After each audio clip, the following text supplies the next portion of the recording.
अस्सलाम वालेकुम दोस्तों। आज का मेरा टॉपिक है भारत की राजनीति और मुसलमान। भारत की राजनीति में मुसलमानों का कितना बड़ा योगदान है, भारत की राजनीति में मुसलमान क्या कुछ कर सकते हैं, ये बात मुसलमान खुद भी नहीं जानते। मुसलमान कितना बड़ा एक्स फैक्टर है भारत के अंदर किसी भी चुनाव में, चाहे फिर वो ग्राम पंचायत का चुनाव हो, विधानसभा का चुनाव हो या फिर लोकसभा का चुनाव हो। मुसलमान हमेशा एक्स फैक्टर रहा है। लेकिन मुसलमानों को इस बात का एहसास ही नहीं है। हर चुनाव में बहुत सारी ऐसी सीट्स होती हैं जो अकेले मुस्लिम वोटर अपने दम पर जिता सकते हैं और किसी भी नेता को हरा सकते हैं, लेकिन मुसलमान बढ़ जाते हैं। हर एक पार्टी बीजेपी को छोड़कर खुलकर मुसलमानों का वोट पाने की कोशिश करती है। हालांकि बीजेपी को भी ऐसा लगता है कि अगर मुस्लिम बीजेपी के साथ आ जाएं तो इन पार्टियों के पास कुछ बचेगा नहीं। लेकिन बीजेपी खुलकर मुसलमानों का वोट नहीं मांगती है, लेकिन दूसरी पार्टियां जो हैं वो खुलकर मुसलमानों का वोट मांगती भी हैं और जो कुछ इनको सीटें मिलती हैं वो कहीं ना कहीं मुस्लिम वोटर्स के दम पर ही अब मिल रही हैं। देश के अंदर आज की मेरी ये वीडियो कुछ मुसलमानों को बहुत ज्यादा कड़वी लगने वाली है। कोई बात नहीं, बुरा लगे मानते रहना, लेकिन मेरा काम सच्चाई बताना है। ना मैं भैया जी की चाटुकारिता करता हूं, ना मैं मियाँ भाई के सपोर्ट में हूं। मेरा काम हर एक उस सच्चाई से आप लोगों को रूबरू कराना है जो सच्चाई शायद एक आम मुसलमान तक, आम इंसान तक नहीं पहुंच पाती। दोस्तों, असदुद्दीन ओवैसी को आप सभी लोग जानते हैं। असदुद्दीन ओवैसी की एक वीडियो सोशल मीडिया पर बहुत ज़्यादा वायरल हुई थी। उन्होंने मदीना शरीफ के अंदर खड़े होकर एक बात कही थी कि कुछ लोग मुझे कहते हैं कि मैं बीजेपी का एजेंट हूं। अगर मैं बीजेपी का एजेंट हूं तो मैं इस जगह पर, पाकीज़ा जगह पर खड़े होकर आज अल्लाह से ये बात कहता हूं कि अल्लाह, जो लोग मुझे बीजेपी का एजेंट कहते हैं, कयामत के दिन मैं उन लोगों का गिरेबान पकड़कर ये बात उनसे पूछूंगा कि आप ये जो मेरे ऊपर तोहमत लगा रहे हैं, मुझे बीजेपी की बी टीम या दलाल कह रहे हैं, ये बात कितनी सच है। कयामत के दिन मैं ऐसे लोगों से इस बात का सबूत मांगूंगा कि आपके पास क्या सबूत था कि मैं बीजेपी के लिए काम कर रहा हूं, बीजेपी की बी टीम हूं। असदुद्दीन ओवैसी खुलकर ये बात कहते हैं कि कोई साबित तो करके दिखाए कि मैं बीजेपी की बी टीम हूं। मैं फिर से कह देना चाहता हूं, मैं हकीकत आप लोगों के सामने बयां कर रहा हूं, मैं किसी की चाटुकारिता नहीं कर रहा हूं। मैं भैया जी के लिए दरी नहीं बिछा रहा हूं। मुसलमानों, आज की हकीकत ये भी है कि देश के अंदर मुसलमानों को लेकर कोई भी मुद्दा उठता है, कोई भी कानून पास होता है जो लगता है मुसलमानों को कि हमारे खिलाफ है, तो सबसे पहली आवाज उठाने वाला कोई शख्स है तो वो असदुद्दीन ओवैसी हैं। असदुद्दीन ओवैसी की वजह से ही मुसलमानों को मालूम पड़ता है कि आज विधानसभा में या लोकसभा में कौन सा बिल पास हुआ है। हाल ही में कुछ ऐसे बिल आए जो मुसलमानों को लगा कि हमारे खिलाफ हैं, तो उन सारी चीज़ों की जानकारी मुसलमानों तक सबसे पहले किसने पहुंचाई? असदुद्दीन ओवैसी ने। कोई भी आपका नेता, चाहे भैया जी हों, चाहे जो आने वाले पीएम हैं देश के, जो अपने आप को बनना चाहते हैं, चाहे वो वाले भैया जी हों, कोई भी नेता हो, मुसलमान हो, जिसके लिए आप दरी बिछाते हो, आप बताइएगा कि किसी भी नेता ने आपके लिए आवाज़ उठाई?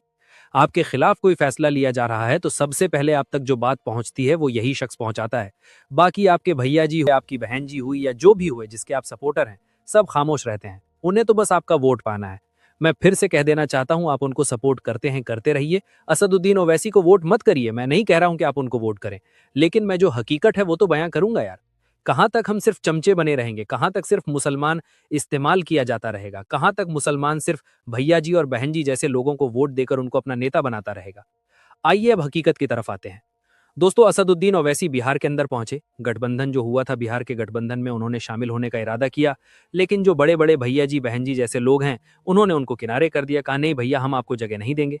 असदुद्दीन ओवैसी की पार्टी ने वहां पर अच्छा काम किया और मुस्लिम इलाकों में अच्छी खासी सीटें निकाल ली। फिर आरोप लगने लगे कि भाई इन्होंने बीजेपी को सपोर्ट कर दिया। अब बात आती है उत्तर प्रदेश की। वैसे अभी बीच में अभी बीएमसी का जो चुनाव हुआ है मुंबई के अंदर, वहां पर भी भाई साहब अच्छा प्रदर्शन किया है असदुद्दीन ओवैसी ने। वहां पर भी मुसलमान अब तक उद्धव ठाकरे की शिवसेना को वोट दिया करते थे, समाजवादी पार्टी को वोट दिया करते थे, लेकिन इस बार मुसलमानों ने इकट्ठा होकर 8 सीटों पर असदुद्दीन ओवैसी को जीत दिला दी। अब चुनाव आ रहा है 2027 का, विधानसभा का, उत्तर प्रदेश के अंदर। अब ऐसे में अभी जो हाल ही में चुनाव हुए हैं जिसमें असदुद्दीन ओवैसी को अच्छे रिजल्ट मिले हैं, उन रिजल्ट्स को देखते हुए उत्तर प्रदेश की राजनीति में भी हलचल मची हुई है। और यकीन के साथ कह सकता हूं, आज इस वीडियो को मेरी सेव कर लेना, उत्तर प्रदेश के अंदर असदुद्दीन ओवैसी को इस बार पिछले सभी चुनावों से डबल ट्रिपल सीट मिलने वाली है। ये आज की हकीकत है, क्योंकि मुसलमान इतना कंफ्यूज हो चुका है कि हम वोट दें किसे, कौन हमारे हक में आवाज उठाने वाला है। सबको एक बंदा नजर आ रहा है, असदुद्दीन ओवैसी। 2027 में उत्तर प्रदेश के अंदर विधानसभा चुनाव में भी ये जो महागठबंधन है, असदुद्दीन ओवैसी को अपने गठबंधन में जगह नहीं देगा। समाजवादी पार्टी के महासचिव शिवपाल सिंह यादव ने 2027 विधानसभा चुनाव को लेकर यह बात साफ कर दी है। उन्होंने कहा है कि गठबंधन की जो अटकलें लगाई जा रही हैं असदुद्दीन ओवैसी के साथ, ये सारी की सारी अटकलें हैं, बातें चल रही हैं सोशल मीडिया पर। हमें असदुद्दीन ओवैसी की जरूरत नहीं है। असदुद्दीन ओवैसी की पार्टी से गठबंधन की किसी तरह की कोई बात नहीं हुई है। हमें उनकी पार्टी की जरूरत नहीं है। अखिलेश यादव को उनकी जरूरत नहीं है। सोशल मीडिया पर ये जो गठबंधन की चर्चाएं चल रही हैं सारी की सारी बेबुनियाद है। तो अब क्या कर सकते हैं असदुद्दीन ओवैसी? अब ओवैसी को बी टीम कहने वाले मुसलमानों जरा आंखें खोल के देख लो। मुझे पता है कि मेरी बातों का आप लोगों को बुरा लगता होगा, क्योंकि आपको अपने इलाके का नेता बनना है। बिना मुसलमानों का वोट पाए आप अपने इलाके का नेता बन नहीं पाएंगे। आपको तो किसी भी पार्टी से टिकट मिल जाएगा, आप खड़े होकर नेता बन जाएंगे अपने। वहीं असदुद्दीन ओवैसी अपनी पार्टी से किसी मुस्लिम कैंडिडेट को खड़ा करके जीत हासिल करेंगे या वोट लेंगे, तो आप उनको बीजेपी की बी टीम बता देंगे। यही चल रहा है आजकल। और जो सोशल मीडिया पर पत्रकार हैं वो भी खुलकर असदुद्दीन ओवैसी की बुराई करते हैं। कुछ ही 2-4 गिने चुने पत्रकार हैं जो शायद ओवैसी की सपोर्ट में हो, वरना सारे के सारे जो बीजेपी के खिलाफ बात करते हैं वो सभी इन्हीं के गुणगान करते हैं। ये जो महागठबंधन हो रहा है पिछले कई सालों से, आखिर ये लोग ओवैसी को अपने गठबंधन में शामिल क्यों नहीं करते हैं? छोटी छोटी पार्टियों को शामिल कर लेते हैं जिनके नेताओं को कोई जानता भी नहीं है, लेकिन असदुद्दीन ओवैसी को शामिल नहीं करते हैं। उत्तर प्रदेश के उप मुख्यमंत्री ब्रिजेश पाठक ने समाजवादी पार्टी पर तीखा हमला करते हुए कहा, समाजवादी पार्टी जो अस्तित्व में है, समाजवादी पार्टी जो दिखती है, वो सिर्फ अल्पसंख्यक वोटों की वजह से दिखती है। समाजवादी पार्टी सिर्फ अल्पसंख्यक वोटों पर टिकी हुई है। अगर मुस्लिम समुदाय उनका साथ छोड़ दे तो अखिलेश यादव की पार्टी ग्राम प्रधान चुनाव जीतने की स्थिति में भी नहीं रहेगी, और ये जमीनी हकीकत है। दोस्तों, अभी ये जो चुनाव हुआ था, इस चुनाव में अपनी ही जाति के वोट नहीं मिले भैया जी को। जितनी भी सीटें जीती हैं समाजवादी पार्टी पिछले चुनाव में, ज्यादातर सीटें मुस्लिम बहुल्य इलाकों में है। अपने ही लोग भैया जी को वोट नहीं दे पाए सही से। सबकी नजर सिर्फ और सिर्फ मुस्लिम वोटर्स पर है। मुस्लिम कैंडिडेट खड़ा कर दो हर इलाके में, और मुस्लिम कैंडिडेट मुसलमानों का वोट पाकर अपने इलाके का नेता बनने के लिए ऐसी पार्टियों को सपोर्ट करता रहता है। अरे अगर मुस्लिम नेता बनना ही है अपने इलाके में किसी मुस्लिम कैंडिडेट को, तो ओवैसी को अपने इलाके में बुला लो, उनकी पार्टी के साथ खड़े हो जाओ। लेकिन असदुद्दीन ओवैसी तो बी टीम है। बी टीम इसलिए है क्योंकि बेचारे को पत्रकारों ने, नेताओं ने मुसलमानों के दिलों में बीजेपी का डर बिठाकर इनको विलन बना दिया है। आप लोग देखते ही होंगे सोशल मीडिया पर जो नॉन मुस्लिम पत्रकार हैं, जो बड़े बड़े नामी पत्रकार हैं, वो हमेशा सिर्फ और सिर्फ बीजेपी की बुराई करते हैं। कभी भी असदुद्दीन ओवैसी की तारीफ उन पत्रकारों के मुंह से नहीं सुनी होगी। समाजवादी पार्टी के सांसद रमाशंकर राजभर ने ओवैसी की पार्टी को लेकर बड़ा बयान देते हुए दावा किया है कि यूपी विधानसभा चुनाव में अगर वो साथ आते हैं तो उनका स्वागत है। पार्टी के नेता अलग बयान दे रहे हैं, जो बड़े नेता हैं वो अलग बयान देते हैं। सांसद साहब कह रहे हैं कि स्वागत है ओवैसी का अगर 2027 में हमारे साथ आते हैं। अब इनके इस बयान पर पलटवार करते हुए जो एमआईएम के नेता हैं असीम बक्कार, उन्होंने कहा, समाजवादी पार्टी के सांसद का ये दावा पूरी तरह से भ्रामक और गुमराह करने वाला है। वो मीडिया पर स्वागत करते हैं और जब घर जाओ तो हमारे मुंह पर अपना दरवाजा बंद करके हमें जलील करते हैं।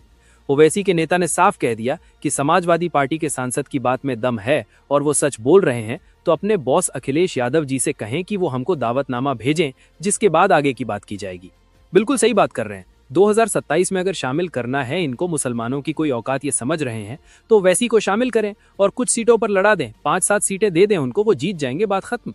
लेकिन महागठबंधन वाले इनको शामिल करते ही नहीं है, इनकी कोई औकात ही नहीं समझते हैं। तो भाई 2027 में अगर ये चुनाव लड़े, उत्तर प्रदेश के अंदर आकर लड़ेंगे ही, और अगर ज्यादा सीटें जीत जाएं और कुछ सीटें ऐसी हों जहां पर ये मुस्लिम वोटर्स का वोट लेकर भैया जी या बहन जी या किसी को हरा दें, तो फिर बीजेपी की बी टीम कहते हुए रोना मत शुरू करना। मुसलमानों, आप लोग भी देख रहे हो कि आखिर ये महागठबंधन वाले ओवैसी को अपनी टीम में शामिल क्यों नहीं करते हैं। जब वो बी टीम है तो बी टीम को अपने साथ कर लो, आपका काम बन जाएगा। मेरी इस वीडियो को देखने के बाद कुछ लोगों को बहुत ज्यादा बुरा लगा होगा, कोई बात नहीं, बुरा मानते रहिए, लेकिन मैं ऐसी हकीकत बयां करता रहूंगा। इस रिपोर्ट में इतना ही। कुछ और खबरों के साथ फिर ऐसी ही जानकारी के लिए हमारे चैनल को सब्सक्राइब कीजिए। अल्लाह हाफिज।